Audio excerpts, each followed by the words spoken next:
ಕೋಡಿ ಮಠದ ಶ್ರೀಗಳು ನುಡಿದಂತಹ ಭವಿಷ್ಯ ನಿಜವಾಯಿತ.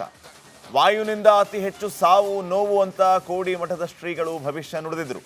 ಅಹಮದಾಬಾದ್ ವಿಮಾನ ದುರಂತದಲ್ಲಿ 241 ಜನ ಸಾವನ್ನಪ್ಪಿರೋದು.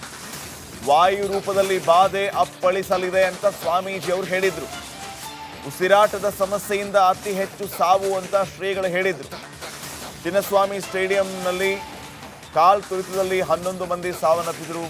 ಉಸಿರಾಟಕ್ಕೆ ತೊಂದರೆ ಆಯಿತು. ಮೇಘ ಸ್ಫೋಟದ ಬಗ್ಗೆಯೂ ಕೂಡ ಭವಿಷ್ಯ ನುಡಿದಿದ್ದಾರೆ ಕೋಡಿ ಶ್ರೀಗಳು.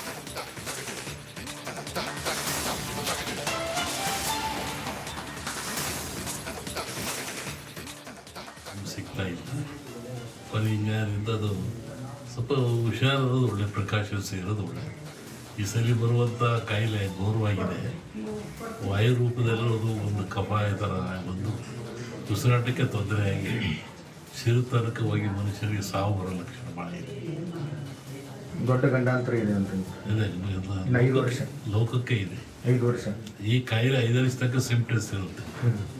ಅಂದರೆ ಕಮ್ಮಿ ಆಗುತ್ತೆ, ಹೋಗುತ್ತೆ, ಬರುತ್ತೆ. ಇದ್ರ ಆಯುಷ್ 5 ವರ್ಷ ಇದೆ. ಅಷ್ಟೇ ಅಲ್ಲದೆ ಈ ಬಾರಿ ಮಳೆನೂ ಬೇಗನೆ ಮಾನ್ಸೂನ್ ಸ್ಟಾರ್ಟ್ ಆಗಿದೆ. ಜಲಪ್ರಳಯದ ಅಂತ ಏನಾದರೂ ಲಕ್ಷಣಗಳಿದೆ ಅಂತ ಈ 4 ಮೊನ್ನೆ ಹೇಳಿದ್ದಲ್ಲ, ವಾಯು ಜಾಸ್ತಿ ಇದೆ, ಜಲದ್ದು ಜಾಸ್ತಿ ಇದೆ, ಮೇಘ ಸ್ಫೋಟ ಆಗೋ ಲಕ್ಷಣ ಭಾಳ ಇದೆ, ಹಿಮಾಲಯದಿಂದ ಅಪಾಯ ಇದೆ, ಅದು ಡೆಲ್ಲಿವರೆಗೆ ಆವರಿಸ್ತದೆ, ಭೂಕಂಪಗಳು ಭಾಳ, ಜನಗಳ ಸಾವು ನೋವು, ಮತೀಯ ಗಲಭೆ ಹೆಚ್ಚು, ಅರಸ ನರಬಲೆಗೆ.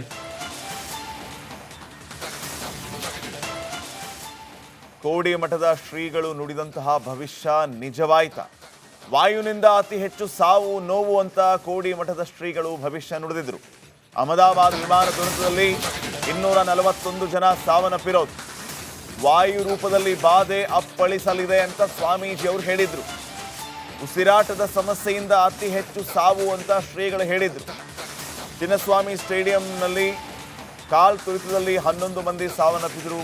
ಉಸಿರಾಟಕ್ಕೆ ತೊಂದರೆ ಆಯಿತು. ಮೇಘ ಸ್ಫೋಟದ ಬಗ್ಗೆಯೂ ಕೂಡ ಭವಿಷ್ಯ ನುಡಿದಿದ್ದಾರೆ ಕೋಡಿ ಶ್ರೀಗಳು.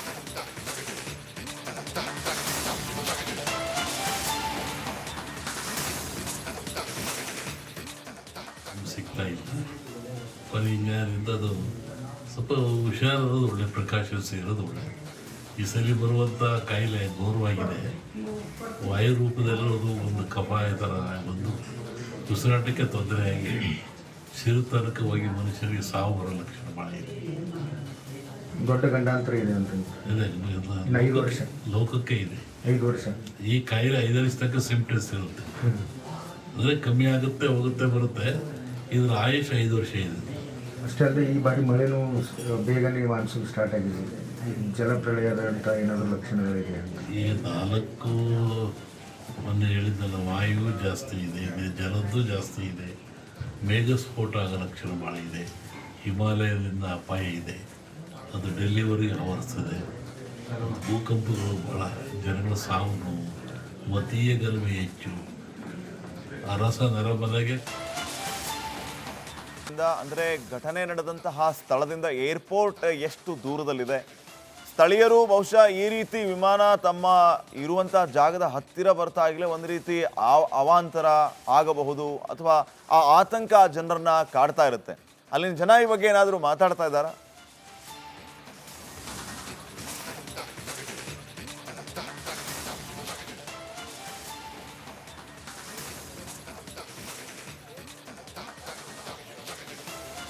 ಪಟೇಲರ ಮೊದಲನೇದಾಗಿ ನಾವಿರೋ ಸ್ಥಳದಿಂದ ಒಂದು ಕಡೆ ಕ್ಯಾಮ್ರಾ ಪ್ಯಾನ್ ಮಾಡೋದಕ್ಕೆ ಕೇಳಬೇಕಾಗುತ್ತೆ. ಈ ಒಂದು ರಸ್ತೆಯ ಮುಖಾಂತರ ಬಂದಿದ್ವಿ. ಡಾಗ್ ಸ್ಕ್ವಾಡ್ ಕೂಡ ಬರ್ತಿರೋದನ್ನ ಈಗ ನೋಡ್ತಾ ಇದ್ದೀರಿ.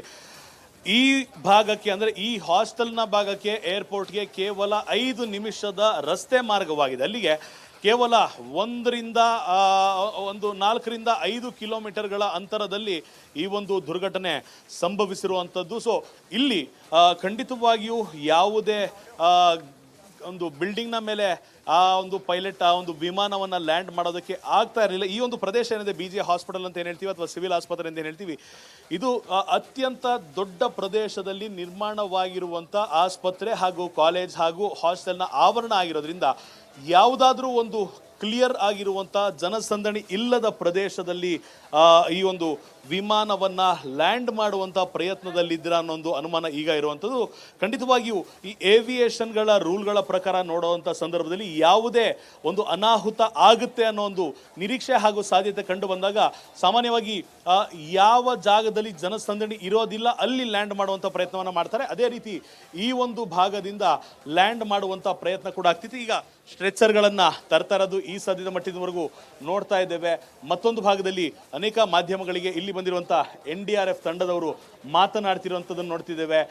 ಸೊ ಪ್ರಾಬ್ಲಿ ಅವ್ರನ್ನೂ ಕೂಡ ಮಾತಾಡಿಸುವಂಥ ಒಂದು ಪ್ರಯತ್ನಕ್ಕೆ ನಾವು ಮುಂದಾಗ್ತೇವೆ.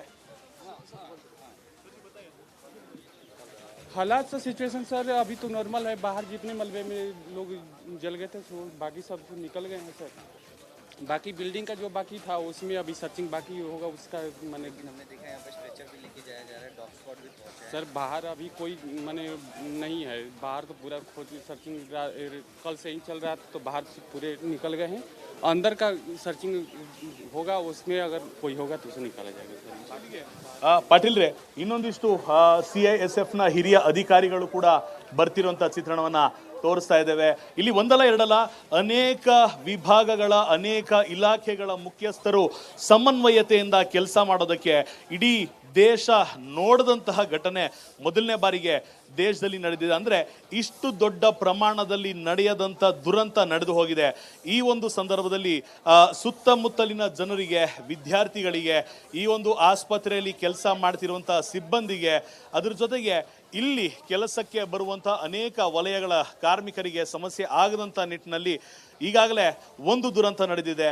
ಈ ದುರಂತದ ಅನ್ವಯ ಅನೇಕ ದುರಂತಗಳು ಅದನ್ನು ಹಿಂಬಾಲಿಸಬಹುದು ಅನ್ನೋ ಒಂದು ಕಾರಣದಿಂದಾಗಿ ಈ ಸದ್ಯದ ಮಟ್ಟಿಗೆ ಅಗತ್ಯ ಕ್ರಮಗಳನ್ನು ತೆಗೆದುಕೊಳ್ಳಲಾಗ್ತಿರುವಂಥದ್ದು. ಈಗ NDRFನ ಡಾಗ್ ಸ್ಕ್ವಾಡ್ ಬಂದು ಹೋಗಿರುವಂಥದ್ದು, ಪೊಲೀಸ್ ಇಲಾಖೆಯ ಹಿರಿಯ ಅಧಿಕಾರಿಗಳ ಮೂವ್ಮೆಂಟ್ ಹೆಚ್ಚಳ ಆಗಿರುವಂಥದ್ದು, CISFನ ಸಿಬ್ಬಂದಿ ಆಗಮನವಾಗಿರುವಂಥದ್ದು, SDRF ತಂಡ ಬಂದಿರುವಂಥದ್ದು, ಅದರ ಜೊತೆಗೆ ಅರೆಸೇನಾ ಪಡೆಯ ನಿಯೋಜನೆ ಆಗಿರುವಂಥದ್ದು, ಒಂದಿಷ್ಟು ಆಂಬ್ಯುಲೆನ್ಸ್ಗಳ ನಿಯೋಜನೆ ಆಗಿದೆ, ಒಂದಿಷ್ಟು ಫೈರ್ ಫೈಟರ್ಗಳ ನಿಯೋಜನೆ ಆಗಿರುವಂಥದ್ದು. ಒಂದಲ್ಲ ಎರಡಲ್ಲ ಅನೇಕ ರೀತಿಯ ವ್ಯವಸ್ಥೆಗಳನ್ನು ಈ ಸದ್ಯದ ಮಟ್ಟಿಗೆ ಕಲ್ಪಿಸಲಾಗಿರುವಂಥ ಸಿವಿಲ್ ಡಿಫೆನ್ಸ್ ಫೋರ್ಸ್ ಅನ್ನು ಕೂಡ ಈಗ ನಿಯೋಜನೆ ಮಾಡಲಾಗಿರುವಂಥದ್ದು. ಇಲ್ಲಿಗೆ ಈ ಒಂದು ದೃಶ್ಯ ನೀವೇನು ನೋಡ್ತಾ ಇದ್ದೀರಾ, ಈ ದೃಶ್ಯದಿಂದ ಕೇವಲ 50 ಮೀಟರ್ ಅಂತರದಲ್ಲೇ ಈ ಒಂದು ವಿಮಾನ ಪತನ ಆಗಿ ಅದರ ಅವಶೇಷ ಈ ಸದ್ಯದವರೆಗೂ ಕೂಡ ಆ ಒಂದು ಕಟ್ಟಡದಲ್ಲಿ ಇರುವಂಥದ್ದು. ಅದನ್ನು ತೆಗೆಯುವಂಥ ಪ್ರಯತ್ನವನ್ನು ಕೂಡ NDRF ಮಾಡ್ತಿದ್ದಾರೆ. ಆದರೆ ಅದಕ್ಕೂ ಮೊದಲು ಒಂದು ಡೆವಲಪ್ಮೆಂಟ್ ಏನು ಅಂದರೆ, ಪ್ರಧಾನಿ ನರೇಂದ್ರ ಮೋದಿರವರು ಈ ಒಂದು ಪ್ರದೇಶವನ್ನ ಕಣ್ಣಾರೆ ನೋಡಿ ದಾದ ನಂತರ ಎಲ್ಲ ಕ್ರಮಗಳನ್ನು ತೆಗೆದುಕೊಳ್ಳೋದಕ್ಕೆ ಈಗಾಗಲೇ ಸೂಚನೆ ನೀಡಲಾಗಿದ್ರು ಕೂಡ ಅವರು ಕೂಡ ಈ ಒಂದು ಘಟನೆಯ ಪ್ರತ್ಯಕ್ಷದರ್ಶಿ ಆಗಬೇಕು ಅನ್ನೋ ಕಾರಣದಿಂದಾಗಿ ಈ ಒಂದು ಪ್ಲಾನ್ ಅನ್ನ ಮಾಡಿಕೊಂಡಿರುವಂಥದ್ದು. ಸೊ ಈ ಸದ್ಯದ ಮಟ್ಟಿಗೆ ಇರುವಂಥ ಅಪ್ಡೇಟ್ ಪ್ರಕಾರ ಇನ್ನೇನು ಕೆಲವೇ ನಿಮಿಷಗಳು ಅಥವಾ ಗಂಟೆಗಳಲ್ಲಿ ಪ್ರಧಾನಿ ನರೇಂದ್ರ ಮೋದಿರವರು ಆಗಮನವಾಗುವಂಥ ಸಾಧ್ಯತೆ ಇದೆ. ಪಾಟೀಲ್ರೆ, ಇನ್ನು ಅಮೆರಿಕಾದಿಂದ ತನಿಖಾ ತಂಡ ಬರುತ್ತೆ ಅನ್ನುವಂತಹ ಮಾಹಿತಿ ಕೂಡ ಇದೆ. ಅಭಿಷೇಕ್, ಎಷ್ಟೊತ್ತಿಗೆ ಬರಬಹುದು? ಈ ತನಿಖಾ ತಂಡ ಏನು ಕೆಲಸ ಮಾಡುತ್ತೆ? ನಮ್ಮಲ್ಲಿನ ತನಿಖಾ ತಂಡ ಕೂಡ ಅದಕ್ಕೆ ಸಹಕಾರ ಕೊಡಬೇಕು ಅನ್ನುವಂತಹ ವಿಚಾರ ಇದೆ. ಸೊ ಈ ಬಗ್ಗೆ ಏನಾದರೂ ಅಪ್ಡೇಟ್ಸ್ ಇದೆಯಾ?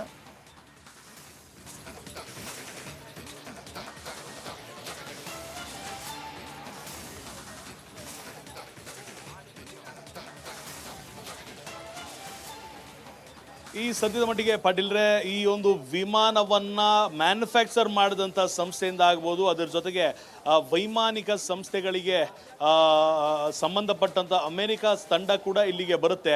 ಈ ಒಂದು ಘಟನೆಯ ವಿಚಾರವಾಗಿ ವಿಚಾರಣೆಯನ್ನು ನಡೆಸುತ್ತೆ. ಇಲ್ಲಿರುವಂಥ ಅಷ್ಟು ಏಜೆನ್ಸಿಗಳ ಸಹಕಾರವನ್ನು ಕೋರಿದೆ. ಆದರೆ ಎಷ್ಟು ಗಂಟೆಯ ನಂತರ ಅನ್ನೋದು ಮಾತ್ರ ಸದ್ಯಕ್ಕೆ ಮಾಹಿತಿ ಯಾರಿಗೂ ಲಭಿಸಿಲ್ಲ. ಆದರೆ ಖಂಡಿತವಾಗಿ ಇದು ಪ್ರಧಾನಿ ನರೇಂದ್ರ ಮೋದಿರವರು ಬಂದು ಹೋದ ನಂತರವಷ್ಟೇ ಆಗುವಂಥ ಸಾಧ್ಯತೆಯನ್ನು ನಾವೀಗ ನೋಡ್ಬೋದಾಗಿರುವಂಥದ್ದು. ಪಾಟೀಲ್ರೆ, ಓಕೆ, ಥ್ಯಾಂಕ್ ಯು ಅಭಿಷೇಕ್ ಮಾಹಿತಿಗಾಗಿ.